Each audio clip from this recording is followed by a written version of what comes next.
جب آپ ادھر دیکھ کے سامنے دیکھیں. جب یہ ہوم ٹیسٹ سیریز ہوتی ہے تو ہر ٹیم کوشش کرتی ہے اپنی اسٹرینتھ پہ کھیلے, دنیا بھر کی ٹیمیں ایسی کرتی ہے, لیکن اپیرنٹلی ایسا لگ رہا ہے لاسٹ سیزن میں بھی اور اس میں بھی کہ ہم جو اپوزیشن ہے اس کی اسٹرینتھ کو نلیفائی کرنے پہ زیادہ جا رہے ہیں, جیسے ہم بنگلہ دیش کو اسپن ٹریک نہیں دینا چاہ رہے تھے.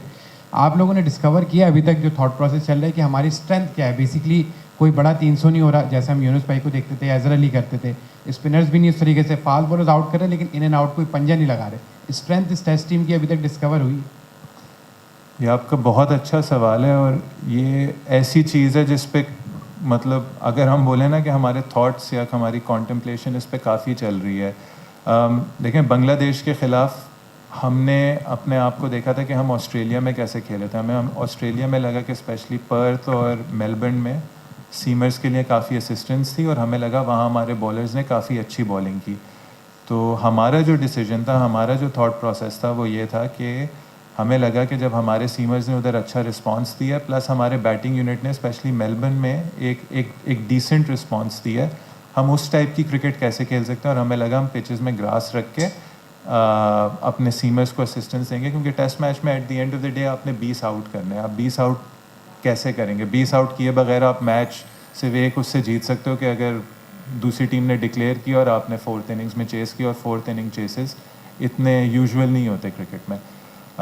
تو ہم کبھی بھی دوسری ٹیم کو نلیفائی کرنے کے لیے وہ اپنی کنڈیشنز نہیں رکھتے. ہماری کوشش ہوتی ہے کہ ہماری اسٹرینتھس کیا ہیں. ہم نے اس وقت اس لیے واسٹ اسکواڈ اناؤنس کیا ہے کہ ہم دیکھ لیں کہ ملتان میں کنڈیشنز کیا ہیں, ہمیں کیا چیز سوٹ کرے گی batting wise, fast bowling wise, spin department wise, اور پھر ہم ایک ڈیسیجن لیں گے جو ہماری کرکٹ کو سوٹ کرے گی, اینڈ بیئرنگ ان مائنڈ کہ اپوزیشن کی کیا اسٹرینتھس ہیں. شان, کافی ٹائم سے دیکھا جا رہا ہے کہ پاکستان ٹیم کی کپتانی کرنا بہت مشکل ہوتا جا رہا ہے, تو کیا واقعی ایسا ہے؟ اور ابھی کچھ دنوں پہلے ابھی راشد لطیف انڈر 19 ٹیم کی بچوں کو ایک لیکچر دے رہے تھے, اس میں انہوں نے کہا تھا کہ ہمارے یہاں پاکستان میں کپتان تو ہیں لیکن لیڈرشپ نہیں ہے. کیا واقعی ایسا ہے؟ کیونکہ انہوں نے یہ بھی کہا کہ بنگلہ دیش کے خلاف جب آپ کپتانی کر رہے تھے تو آپ پریشر میں کپتانی کر رہے تھے, اس وجہ سے آپ سے بیٹنگ نہیں ہو پا رہی تھی. دیکھیں, آئی تھنک سب سے بڑا آنر ہے پاکستان کی کیپٹنسی کرنا ہے, اس میں کوئی دو رائے نہیں ہے. اس میں آپ کہہ رہے ہیں چیلنجنگ ہوتی ہے, چیلنجنگ صرف اس لیے ہوتی ہے آپ پہ رسپانسبلٹی ہوتی ہے. رسپانسبلٹی کافی چیزوں کی ہوتی ہے. آپ نے سلیکشن کرنی ہے, آپ نے ڈیسائیڈ کرنا ہے ٹیم کا کھیلنے کا طریقہ ڈیسائیڈ کرنا ہے, اور at the end of the day captain leader ہوتا ہے, کیپٹن کو لیڈ کرنا چاہیے from the front on end of the field. اس میں کوئی ایسی چیز نہیں ہے جو میں سمجھوں گا جس نے میری کرکٹ میں کوئی رکاوٹ لائی ہے. بس مجھے رسپانسبلٹی کا اونس ہوتا ہے, مجھے رسپانسبلٹی کی قدر ہے کہ ایک رسپانسبلٹی ہے اور اس رسپانسبلٹی کو کیسے آگے لے کے چلنا ہے. جہاں تک پریشر کی بات آئی ہے, میں نے کبھی بھی یہ نہیں کہا کہ بھائی یہ پریشر مجھے کھیلنے نہیں دے رہا, یہ ایکسکیوز ہے. یہ ایکسکیوز اگر ہے تو آپ کو یہ جاب نہیں کرنی چاہیے. اس وقت رسپانسبلٹی اس وقت کیا ڈیمانڈ کر رہی ہے کہ جی دیکھیں جو پاس میں ہوا وہ بالکل ایکسیپٹیبل نہیں تھا, اس چیز کو چینج کیسے کرنا ہے, اس چیز کی رسپانسبلٹی ہے. تو جو سارا فوکس ہے as a batsman, as a captain اور ایز اے ٹیم ہمارا, وہ یہی ہے کہ ہم اب اس چیز کو کیسے ٹرن اراؤنڈ کر سکتے ہیں. اور میں صرف یہ ایڈ کر دوں, ملتان کے بعد پھر ہماری ون ڈے میچز ہیں آسٹریلیا کے اندر, زمبابوے کے اندر, ساؤتھ افریقہ کے اندر, پھر اس کے بعد ویسٹ انڈیز نے آنا ہے, پھر ٹرائی سیریز ہے, پھر چیمپئنز ٹرافی ہے, پھر ہم نے نیوزی لینڈ جانا ہے. تو مئی تک کا جو اسکیجول ہے وہ بہت کمپیکٹ ہے. تو ایک سلیکٹرز کی اور ٹیم مینجمنٹ کی ایک یہ بھی سوچتی کہ جہاں جہاں وہ چھوٹے چھوٹے پیریڈز مل سکتے ہیں جہاں پلیئرس کو ریسٹ کرا دیا جائے, ان پیریڈس کو ہم یوٹیلائز کر لیں. ایون ڈومیسٹک کا اسکیجول کافی لمبا ہے. شان, ابھی آپ نے کہا, میرا بھی ویسے تقریباً سوال تھا, اب سوال تھوڑا سا چینج ہو رہا ہے کہ ابھی آپ نے بولا کہ جب تک وہ موقع دے رہے ہیں آپ اویل کریں گے, جب تک اللہ کہہ رہا ہے. تو کبھی خود سے کوئی خودداری نہیں آتی کہ یار ہار گئے, پرفارمنس نہیں ہو رہی, چھوڑ کے چلے جائیں؟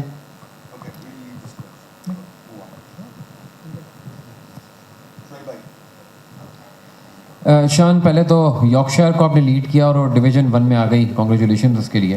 پاکستان کو لیڈ کرنے سے پہلے آپ کو جب یارکشائر کی کپتانی ملی تو ایک ایسی پوزیشن میں ملی تھی جہاں کاؤنٹی بہت کرائسس میں تھی, لیکن آپ نے اس کو بھی 2 سال لیڈ کیا اور ایم یہی تھا اور ڈویژن 1 میں آ گئی.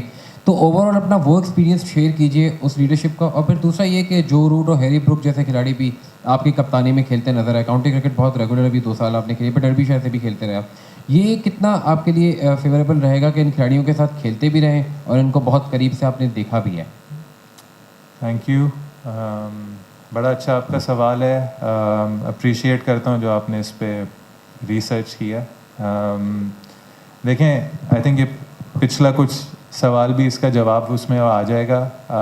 ہمیشہ میں نے اپنی زندگی میں چیلنجز ایکسیپٹ کیے ہیں اور ہمیشہ کوشش کی ہے کہ اپنے آپ کو نہیں بلکہ جس چیز میں بھی میں انوالوڈ ہوں اس چیز کو کیسے بہتر کر سکوں, اپنی کنٹریبیوشن کیسے دے سکوں اور دوسروں کو کس طریقے سے ہیلپ کر سکوں. وہاں کرائسس ضرور تھے بٹ اپرچونیٹی تھی ٹیم کے لیے کہ ٹیم کو وہاں بہتر کس طریقے سے کیا جائے. اور اس کا 3 سال بعد جو لوگ ادھر انوالو تھے پچھلے 3 سال سے انہوں نے ادھر کافی محنت کی ہے, کافی ٹف ٹائمز دیکھیں but at the end of the day جو انہوں نے رزلٹ چاہا وہ ان کو at the end of the day ملا. تو میری ہمیشہ پرسنل کوشش یہ ہوتی ہے کہ کبھی آپ کو چیلنج سے نہیں بھاگنا چاہیے, اپرچونیٹی ایکسیپٹ کرنی چاہیے اور اپنی پوری کوشش کرنی چاہیے کہ آپ کیا کر سکتے ہیں اس اپرچونیٹی کو صحیح کرنے میں. باقی جن پلیئرس کی آپ نے بات کی دیکھیں وہ کوالٹی پلیئرز ہیں, ان کو کپتانی کی بھی نہیں ضرورت ہوتی ان کو, بلکہ وہ لیڈرز ہوتے ہیں, وہ کس طریقے سے اپنے اسٹینڈرڈ سیٹ کرتے ہیں وہ دیکھنے کی چیز ہے. اینڈ آئی ہوپ کہ کسی نہ کسی فارم میں آپ لوگ دیکھیں کہ وہ ورلڈ کلاس پلیئرس کیوں ہیں اور ایسے پلیئرس پاکستان میں بھی موجود ہیں بہت سارے. بس کوشش یہ ہونی چاہیے کہ ہم اپنی ٹیم کو کیسے بہتر کر سکیں اور آبویسلی جو اچھی چیزیں ان سے ہم کیسے انسپریشن لے سکیں.